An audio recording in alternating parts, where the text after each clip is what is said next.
প্রিয় ছাত্রছাত্রীরা, আমরা আজ নবম শ্রেণীর পাঠ্যক্রমের অন্তর্গত ভূগোল পুস্তিকার তৃতীয় অধ্যায় ভারতবর্ষের ভূগোল নিয়ে আলোচনা করব। এই অধ্যায়টিতে ভারতবর্ষের সম্বন্ধে বিভিন্ন বিষয়ে গুরুত্ব দেওয়া হয়েছে। এগুলি হল ভারতবর্ষের পরিচয়, ভারতবর্ষের অবস্থিতি এবং আকার, ভারতবর্ষের ভূপ্রকৃতি এবং এর বিভাগ, ভারতবর্ষের জলবায়ুর প্রকৃতি বা ধর্ম, ভারতের উদ্ভিদ এবং এর প্রকার, ভারতের জনসংখ্যার বৃদ্ধি এবং বিবরণ, জনপ্রব্রজন, ভারতের অর্থনীতির পরিচয় এবং তারপর সবশেষে ভারতের রাজনৈতিক বিভাগগুলির বিষয়ে আমরা জানতে পারব। এই বিষয়গুলি থেকে ভারতবর্ষ সম্বন্ধে আমরা এক সম্যক ধারণা লাভ করব। তো প্রথমত আমি ভারতবর্ষের পরিচয় তুলে ধরছি। আমরা জানি যে সমস্ত পৃথিবীকে দুটি গোলার্ধে ভাগ করা হয়। এই দুটি হল উত্তর ও দক্ষিণ গোলার্ধ। আমাদের দেশ ভারতবর্ষ উত্তর গোলার্ধে অবস্থিত। ভারতবর্ষ পৃথিবীর এক বৃহৎ গণতান্ত্রিক রাষ্ট্র। এই দেশের জলবায়ু, প্রাকৃতিক পরিবেশ এবং আর্থসামাজিক অবস্থার ভিন্নতা জন্য এই বৈচিত্র্য দেখতে পাওয়া যায়। এই দেশটিতে যেখানে বরফাবৃত হিমালয় অঞ্চলে শীতল জলবায়ু আছে, রাজস্থানের থর মরুভূমির মতো খরা অঞ্চলও আছে। এখানে পর্বত, পাহাড়, মালভূমি, সমভূমি, প্লাবনভূমি ইত্যাদি বিভিন্ন ভূ অবয়ব দেখতে পাওয়া যায়। বিভিন্ন ভাষা, সাজ পোশাক, খাদ্যাভ্যাস এবং বিভিন্ন রীতিনীতির বিভিন্ন গোষ্ঠী জনগোষ্ঠী দেখতে পাওয়া যায়। এত ভিন্নতা থাকা সত্ত্বেও ভারতবর্ষ এক অখণ্ড রাষ্ট্র। ঐক্য ও সংহতি এ দেশের ঐতিহ্য। তাই বিভিন্নতার মধ্যেও ভারতীয়দের মধ্যে একতার মনোভাব গড়ে উঠেছে। এখন আমরা ভারতবর্ষের অবস্থিতি এবং আকার সম্বন্ধে আলোচনা করব। এশিয়া পৃথিবীর বৃহত্তম মহাদেশ। এই মহাদেশের দক্ষিণাংশে ভারতবর্ষ অবস্থিত। ভারতবর্ষের মানচিত্র দেখলে তোমরা দেখতে পাবে যে এই দেশের উত্তরে সুউচ্চ হিমালয় পর্বতমালা এবং চীন দেশ, দক্ষিণে ভারত মহাসাগর এবং শ্রীলঙ্কা, পূর্বে বঙ্গোপসাগর এবং মিয়ানমার, পশ্চিমে আরব সাগর ও পাকিস্তান। ভারতের ভূখণ্ড উত্তর থেকে দক্ষিণে কাশ্মীর থেকে কন্যাকুমারী পর্যন্ত এবং পূর্ব থেকে পশ্চিমে অরুণাচল প্রদেশের পূর্ব প্রান্ত থেকে সৌরাষ্ট্র পর্যন্ত বিস্তৃত। ভারতের উত্তর থেকে দক্ষিণে ভূখণ্ড প্রায় ৩,২১৪ কিলোমিটার এবং পূর্ব পশ্চিমে প্রায় ২,৯৩৩ কিলোমিটার বিস্তৃত। ভারতবর্ষের পূর্বে বঙ্গোপসাগর এবং পশ্চিমে আরব সাগর এবং দক্ষিণে ভারত মহাসাগর এক বিশাল উপকূলীয় অঞ্চলের সৃষ্টি করেছে। এই উপকূলীয় অঞ্চলের দৈর্ঘ্য প্রায় ৬,১০০ কিলোমিটার। ভারতবর্ষ এক বিশাল দেশ। পৃথিবীর দেশগুলোর মধ্যে আকারে এটি সপ্তম স্থান অধিকার করে আছে। ভারতবর্ষের মোট আয়তন ৩২,৮৭,২৬৩ বর্গ কিলোমিটার।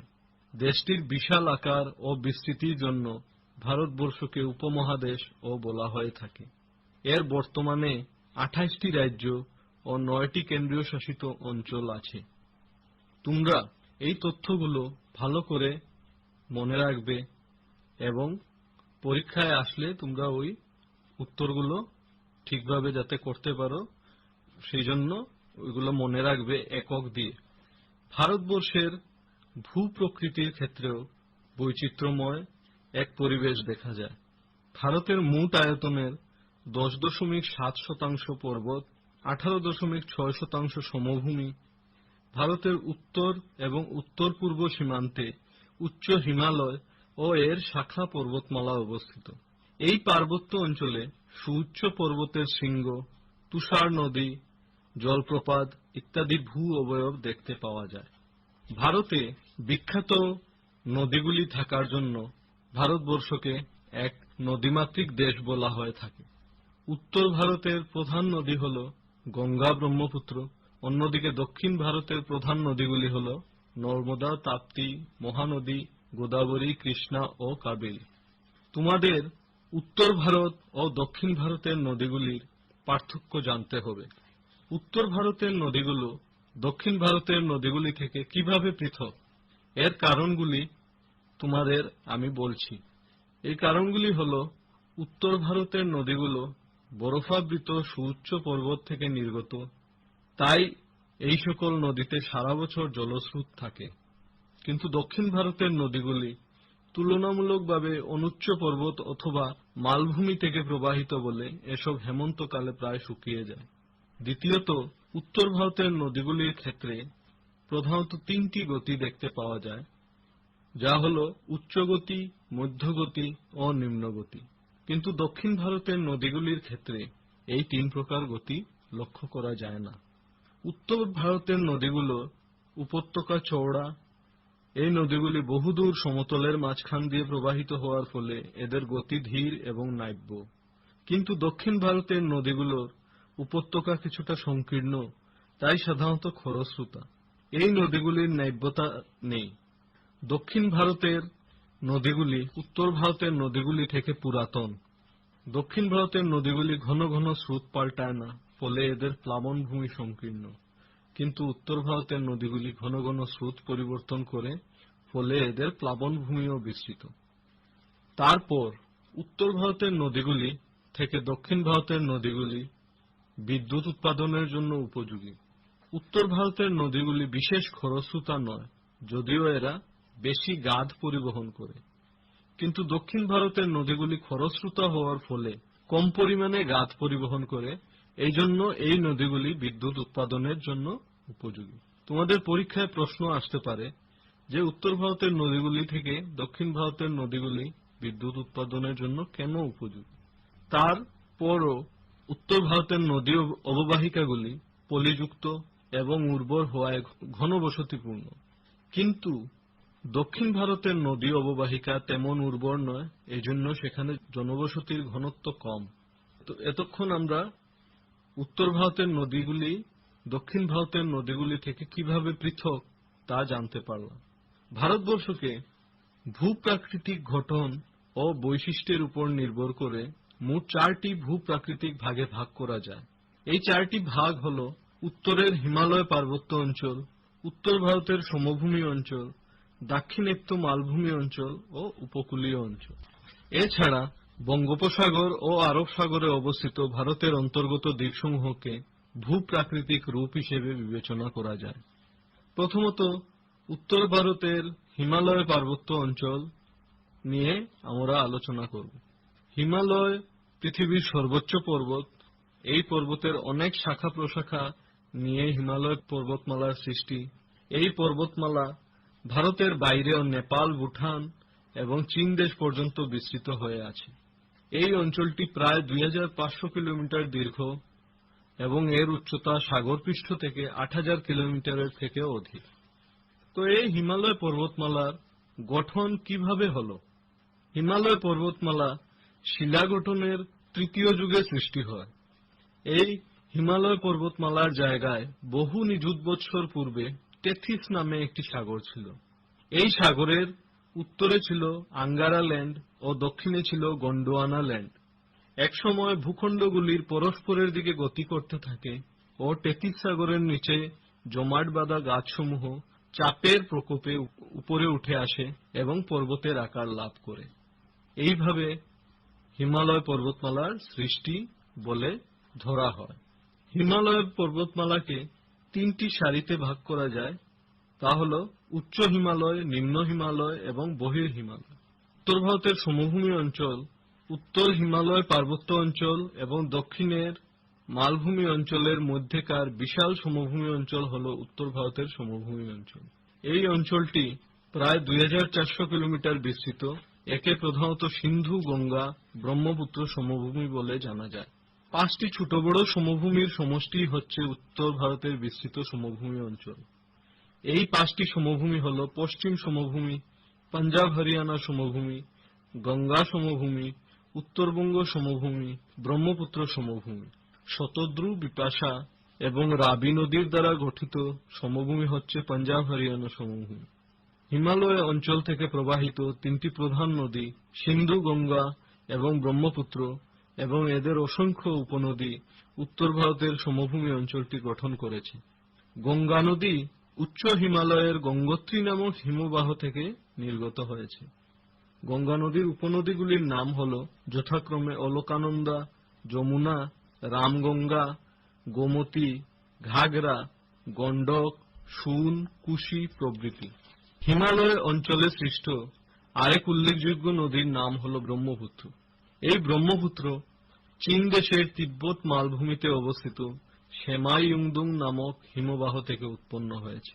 এর উত্তর পাড়ের উপনদীগুলি হল সুবর্ণশিরি, জিয়াভরলি, বনশ্রী, পুঠিমারি, পাগলাদিয়া, মানাহ, চম্পাবতী ইত্যাদি, এবং এর দক্ষিণ পাড়ের প্রধান নদীগুলি হল বুড়িদিহিং, দিয়াং, দিখৌ, ধনশ্রী, কপিলী ও কৃষ্ণাই। তারপর আমরা দাক্ষিণাত্যের মালভূমি অঞ্চলের বিষয়ে জানব। উত্তর ভারতের সমভূমি অঞ্চলের দক্ষিণে আছে দাক্ষিণাত্য মালভূমি। এর আকৃতি ত্রিভুজের মতো। এই মালভূমি অঞ্চল পুরনো কঠিন শিলায় গঠিত।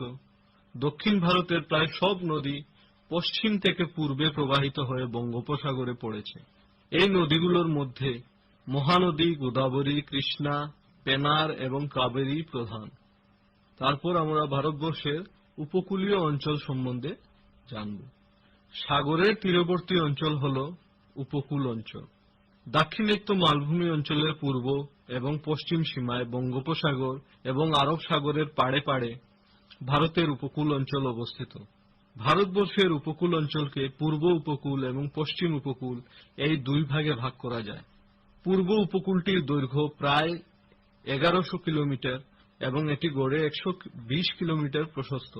পশ্চিম উপকূলটির দৈর্ঘ্য প্রায় 1500 কিলোমিটার ও প্রস্থ 10 থেকে 15 কিলোমিটার। পূর্ব উপকূল পশ্চিম উপকূল থেকে বেশি প্রশস্ত ও উর্বর। ভারতীয় দ্বীপসমূহ দুটি দ্বীপপুঞ্জে বিভক্ত। এর একটি হল লাক্ষা দ্বীপপুঞ্জ, অন্যটি আন্দামান নিকোবর দ্বীপপুঞ্জ। এই দুটি দ্বীপপুঞ্জই ভারতের কেন্দ্রীয় শাসিত অঞ্চল। লাক্ষা দ্বীপপুঞ্জের রাজধানী হল কাওয়ারাতি আর আন্দামান নিকোবরের রাজধানী হল পোর্ট ব্লেয়ার। এখন আমরা ভারতবর্ষের জলবায়ু সম্বন্ধে জানব। ভারতবর্ষ এক বিশাল দেশ। দেশের অঞ্চলভেদে জলবায়ুর প্রধান উপাদান যেমন উত্তাপ, বায়ুর চাপ, বাতাস এবং আর্দ্রতার তারতম্য হয়। ভারতবর্ষের প্রায় মধ্য দিয়ে যাওয়া কর্কটক্রান্তি রেখা দেশকে উত্তর ও দক্ষিণ ভাগে ভাগ করেছে। এর উত্তর অংশটি সমমণ্ডলে এবং দক্ষিণের অংশটি গ্রীষ্মমণ্ডলে পড়েছে, তাই উত্তর ভারতের তুলনায় দক্ষিণ ভারতে গরম বেশি। একই অক্ষাংশে অবস্থিত হলেও উচ্চতার পার্থক্যের জন্য উত্তাপ, বায়ুর চাপ, বৃষ্টি এবং আর্দ্রতার পরিমাণ কম বেশি হয়। যেমন একই অক্ষাংশে অবস্থিত হলেও উচ্চতার পার্থক্যের জন্য আগ্রা এবং দার্জিলিং এর জলবায়ুর মধ্যে যথেষ্ট পার্থক্য দেখা যায়। মৌসুমী বাতাস। ভারতের জলবায়ুতে মৌসুমী বাতাসের প্রভাব যথেষ্ট। গ্রীষ্মকালে দক্ষিণ পশ্চিম মৌসুমী বাতাস এবং শীতকালে উত্তর পূর্ব মৌসুমী বাতাস প্রবাহিত হয়। এই বাতাস মেঘালয়ের চেরাপুঞ্জিতে বছরে প্রায় 1250 সেন্টিমিটার বৃষ্টিপাত ঘটায়। দক্ষিণ পশ্চিম মৌসুমী বায়ুর প্রভাবে অসম এবং হিমালয়ের নিম্ন অঞ্চলে যথেষ্ট বৃষ্টিপাত হয়। ছাত্ররা, তোমরা জানো যে ভারতবর্ষ কৃষি প্রধান দেশ। মৌসুমী বাতাসের ফলে যে বৃষ্টিপাত হয় তাতে শস্যের উৎপাদন ও চাষবাস ভালো হয়। এই বৃষ্টি ভারতের সব জায়গায় সমান হয় না। রাজস্থানের থর মরুভূমি ও তার নিকটবর্তী স্থানে গড়ে 50 সেন্টিমিটারের কম বৃষ্টিপাত হয়। ব্রহ্মপুত্র সমভূমিকে নিয়ে উত্তর ভারতের সমভূমি অঞ্চলে বৃষ্টিপাতের পরিমাণ মাঝারি গুছের, বার্ষিক গড় 100 থেকে 200 সেন্টিমিটার। ভারতবর্ষে প্রধানত 4টি ঋতু অনুভূত হয়, যেমন শীতকাল, প্রাক বর্ষাকাল, বর্ষাকাল এবং প্রাক শীতকাল। ভারতীয় আবহাওয়া বিজ্ঞান সংস্থার মতে বর্ষাকাল জুন মাসের শেষ থেকে সেপ্টেম্বর মাস পর্যন্ত, প্রাক শীতকাল অক্টোবর থেকে ডিসেম্বর মাসের মধ্যভাগ পর্যন্ত, শীতকাল ডিসেম্বর মাসের মধ্যভাগ থেকে মার্চ মাসের মধ্যভাগ পর্যন্ত এবং প্রাক বর্ষাকাল মার্চ মাসের মধ্যভাগ থেকে মে মাস পর্যন্ত বলে ধরে নেওয়া হয়।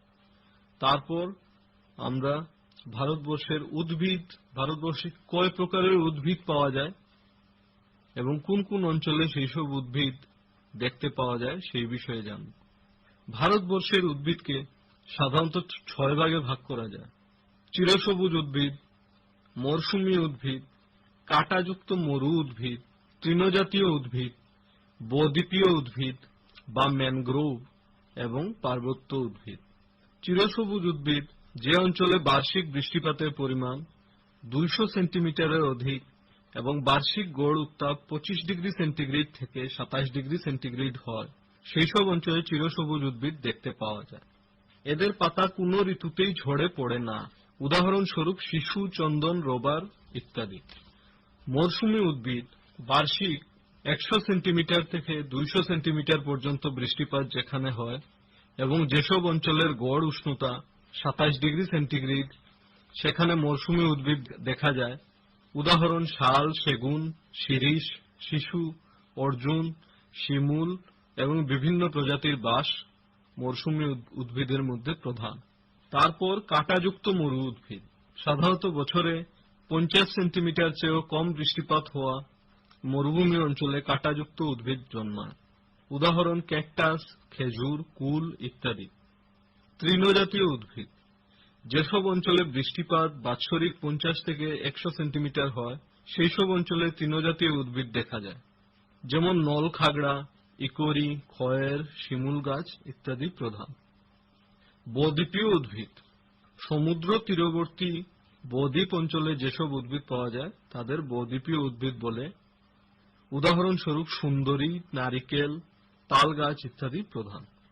পার্বত্য উদ্ভিদকে পার্বত্য অঞ্চলে বিভিন্ন উচ্চতায় ভিন্ন ভিন্ন ধরনের জায়গায় এইসব উদ্ভিদ দেখা যায়। উদাহরণস্বরূপ শাল গাছ, সরল গাছ, দেবদারু এবং আলপীয় বা আলপাইন উদ্ভিদ। হিমালয়ের পার্বত্য অঞ্চলে এইসব উদ্ভিদ দেখতে পাওয়া যায়। এখন আমরা ভারতবর্ষের মানব সম্পদ ও অর্থনীতি নিয়ে আলোচনা করব। ভারতবর্ষের জনসংখ্যার বৃদ্ধি এবং বিন্যাস। ভারতবর্ষে বিভিন্ন ভাষাভাষী, ধর্মের, জাতি উপজাতির লোক বসবাস করছে। পৃথিবীর মধ্যে ভারতবর্ষ দ্বিতীয় জনবহুল দেশ। 2011 সালের জনগণনা অনুসারে ভারতের জনসংখ্যা 121,19,03,422 জন। ভারতে জনসংখ্যার ঘনত্ব প্রতি বর্গ কিলোমিটারে 382 জন।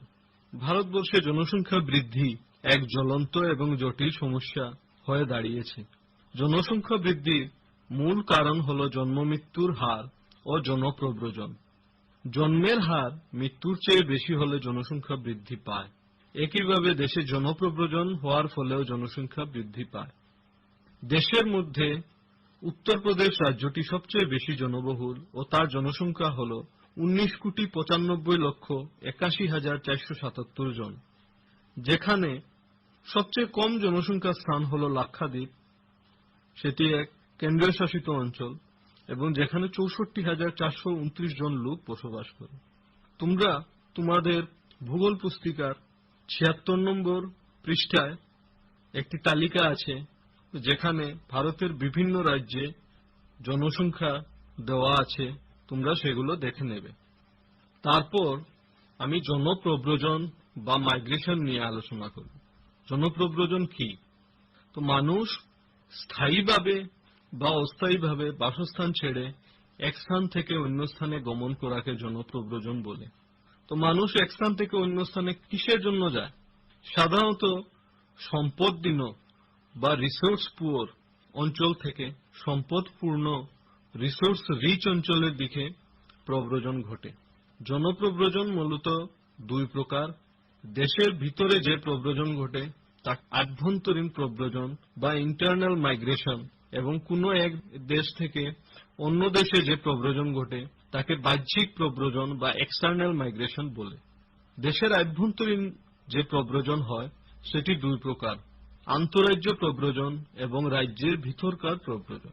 এই দুই প্রকার প্রব্রজনের ক্ষেত্রে 4টি প্রব্রজন স্রোত শনাক্ত করা হয়েছে। এগুলি হল গ্রাম থেকে গ্রামে, গ্রাম থেকে শহরে, শহরে থেকে গ্রামে এবং শহর থেকে শহরে হওয়া প্রব্রজন। আমাদের দেশ 1947 সালে স্বাধীনতা লাভ করার পর থেকে আমাদের দেশে পার্শ্ববর্তী রাষ্ট্র থেকে এই প্রব্রজনের সুদ চলে আসছে। 1971 সালে বাংলাদেশ সৃষ্টির সময় অনেক লোক বাংলাদেশ থেকে ভারতবর্ষে প্রব্রজনের মাধ্যমে আসে। তাছাড়াও আরো প্রতিবেশী রাষ্ট্র যেমন পাকিস্তান, শ্রীলঙ্কা, নেপাল থেকে মূলত রাজনৈতিক, অর্থনৈতিক, সামাজিক এবং শৈক্ষিক কারণে প্রব্রজন ঘটেছে। প্রব্রজনের কয়েকটি উল্লেখযোগ্য প্রভাব সমাজের মধ্যে যা পড়েছে সেগুলি হল, প্রথমত, প্রব্রজনের ফলে দেশের জাতি, ধর্ম, ভাষা, সংস্কৃতির ভিন্নতা বৃদ্ধি পেয়েছে, ফলে বৈচিত্র্যপূর্ণ সংস্কৃতি গড়ে উঠেছে। প্রব্রজন দেশের বিভিন্ন অঞ্চলের জনবিন্যাস পরিবর্তিত করেছে। প্রব্রজনের ফলে জনসংখ্যা বৃদ্ধি, ঘনত্ব, শিক্ষিতের হার পরিবর্তিত হয়েছে। কোনো কোনো অঞ্চলে প্রব্রজনকারীরা ভূমিপুত্রদের সংখ্যা ছাড়িয়ে যাওয়ার ফলে ভাষা, ধর্ম, সংস্কৃতি এবং অর্থনীতির ক্ষেত্রে সমস্যা দেখা দিয়েছে। প্রব্রজন দেশের জনসংখ্যা বৃদ্ধিতে বিশেষ ভূমিকা নিয়েছে। দেশের ভূসম্পদের উপর অত্যধিক চাপ পড়েছে। অরণ্য এবং আর্দ্র ভূমির পরিবেশতন্ত্র বিঘ্নিত হয়েছে। তারপর নিয়োগের সমস্যা, স্বাস্থ্য এবং শিক্ষাখণ্ড বিভিন্ন সমস্যার সৃষ্টি করেছে।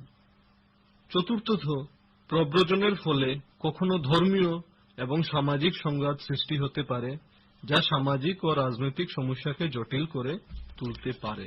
তারপর আমরা ভারতীয় অর্থনীতির মূল বৈশিষ্ট্যগুলি আলোচনা করব।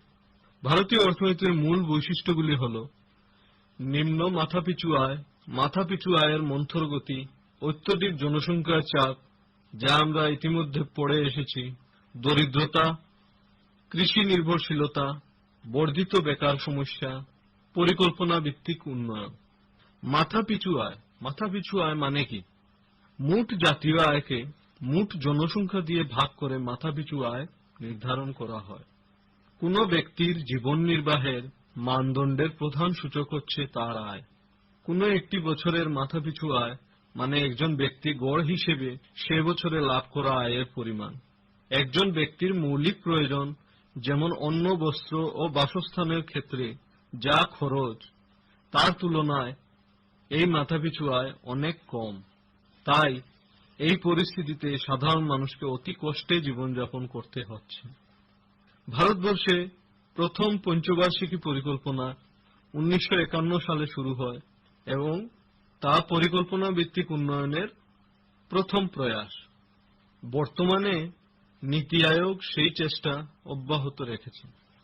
ভারতীয় অর্থনীতির ক্ষেত্রে কৃষিখণ্ড এবং শিল্পখণ্ডের গুরুত্ব অপরিসীম।